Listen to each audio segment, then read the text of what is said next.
Bonjour mes amis, vous savez, de plus en plus de gens m'écrivent pour me poser des questions sur ce qui se passe à Londres en termes de violence. Alors, pour vous dire, les premiers temps, quand j'ai entendu parler de cette violence-là, j'ai pensé que c'était peut-être une exagération de la presse, parce qu'il faut savoir que nous avons ici une grande culture de presse à sensation qui est capable de prendre n'importe quel événement et partir dessus. Chaque jour, il y a un article sur une agression, sur un meurtre, une erreur médicale et tout ça, sur un produit qui donne le cancer ou tout. Donc, c'est vrai qu'au départ, j'ai mis ça dans cette catégorie-là. Mais avec le temps, les chiffres commencent à devenir alarmants. Et pour vous dire à tel point que j'ai même changé mes habitudes par rapport à Londres. J'ai minimisé mes déplacements sur Londres. Et c'est vrai que ça commence sérieusement à devenir inquiétant. Alors, beaucoup de gens depuis la France, quand ils m'écrivent, ils ont tendance à accuser le maire de Londres. Ils disent, bon, c'est le problème a été créé de A à Z par Monsieur Sadiq Khan. Il faut savoir que Monsieur Khan, il est à Londres, il est le maire de Londres depuis 2016. Cette vague de criminalité a commencé à peu près en 2017. Alors, c'est vrai qu'on peut très facilement y voir, y voir une cause, comment dire, un rapport de cause à effet. Mais moi, j'aimerais vous dire que je suis contre le racisme, dans le sens où Monsieur Sadiq Khan, c'est pas parce qu'il est pakistanais ou d'origine pakistanaise qu'il est incompétent. Je pense qu'il est incompétent parce que c'est un gauchiste. Et tous les gauchistes sont faits au moule. Et là où vous les mettez, généralement, ils foutent la pagaille. Mais les gauchistes, qu'ils soient français, qu'ils soient pakistanais, qu'ils soient anglais ou américains ou japonais, on trouve chez eux la même fibre en général. Et lui, il a cette fibre. Donc, Khan, moi je le considère comme un facteur aggravant. Mais il n'est pas, on va dire, l'alpha et l'oméga de cette histoire. Pourquoi? Prenez un pays où il y a très peu de criminalité, comme par exemple l'Islande. Si vous mettez M. Khan comme président de l'Islande, par exemple, est-ce que du jour au lendemain, est-ce qu'en 12 mois, les Islandais vont commencer à se jeter l'acide à la figure, vont commencer à se poignarder, vont commencer à se flinguer? Vous voyez que c'est pas possible. Alors, quand il y a des régions ou des pays qui commencent à toucher par la criminalité, c'est le fait de leur population. D'accord?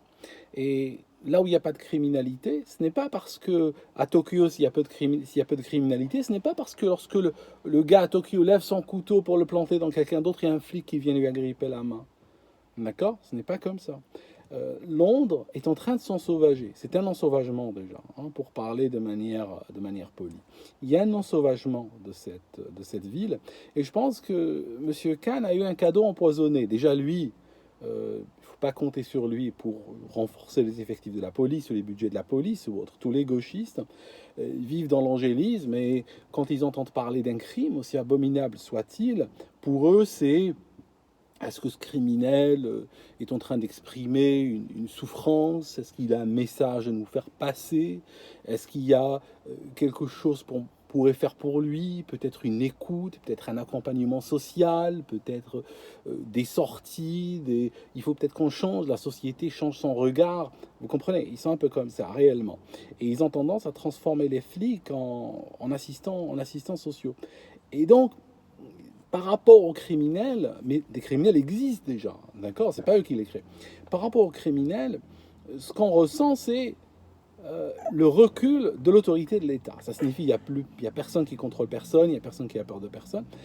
Et ça arrive dans un pays où il y a déjà eu le recul de l'autorité parentale, qui n'existe quasiment plus, le recul de l'autorité de l'école, de l'éducation à l'école, et vous rajoutez à cela le recul de l'autorité de l'État, et bien sûr, on arrive à absolument une anarchie totale.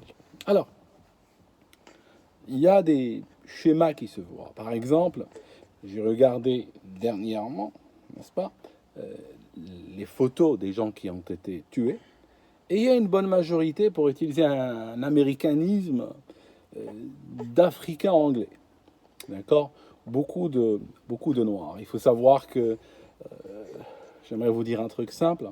Je lisais tout à l'heure une déclaration d'un intellectuel noir. Il a dit les Noirs ont survécu à 4 siècles d'esclavage. Ils n'ont pas survécu à 40 ans d'aide sociale. Donc,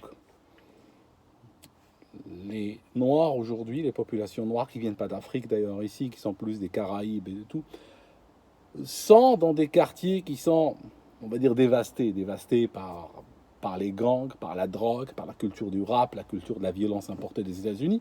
D'ailleurs, à propos de culture de rap, j'aimerais vous dire un truc. Le dernier ado qui a été tué, 17 ans, il a été tué, il a été descendu en plein Londres. Il y a une vidéo de lui qui a été retrouvée par la presse. Il a publié une vidéo sur YouTube il y a un mois où il chantait du rap genre, du rap de gangster, du rap gangsta comme ils disent, du rap de gangster en menaçant et en provoquant un groupe rival. D'accord ? 4 semaines plus tard, il y a une voiture genre corbillard qui passe, il baisse le carreau, les occupants, et à la décarade, il lui balance dans la poire l'équivalent d'une mitrailleuse Thompson. D'accord ? Il l'en refroidit sur place. Le lendemain, la presse nous montre une image assez abominable. C'est sa maman qui nettoie le sang sur le sol. Il faut que le cordon de police levé. D'accord ? Il y a des zones qui sont tombées littéralement sous la coupe des gangs. Okay ?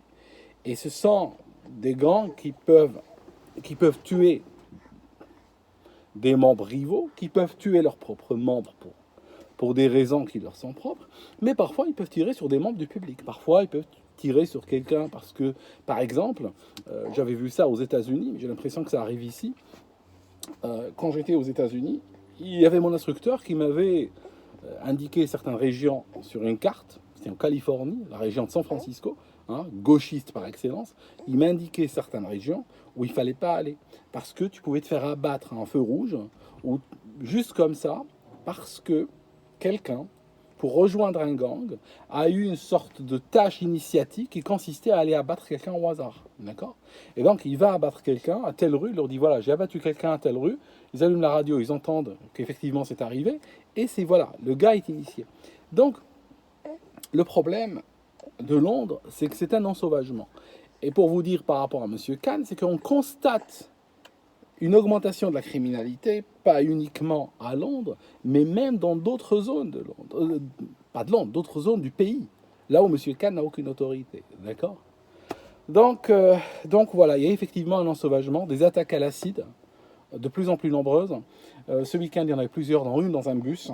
Il y a eu plusieurs ados qui ont été refroidis, qui ont été abattus, alors que nous sommes dans un pays où même les flics, la majorité des flics ne sont même pas armés, alors que les bandits circulent avec des armes de plus en plus lourdes. Voilà. Ce que vous voyez, une bonne partie de la criminalité, ce sont des gangs qui, profitant du recul de l'autorité de l'État, cherchent à prendre possession des territoires. Vous connaissez ça en France, hein. Vous connaissez, il y a des territoires qu'on appelle perdus de la République, où il y a des gens qui se battent pour en prendre le contrôle.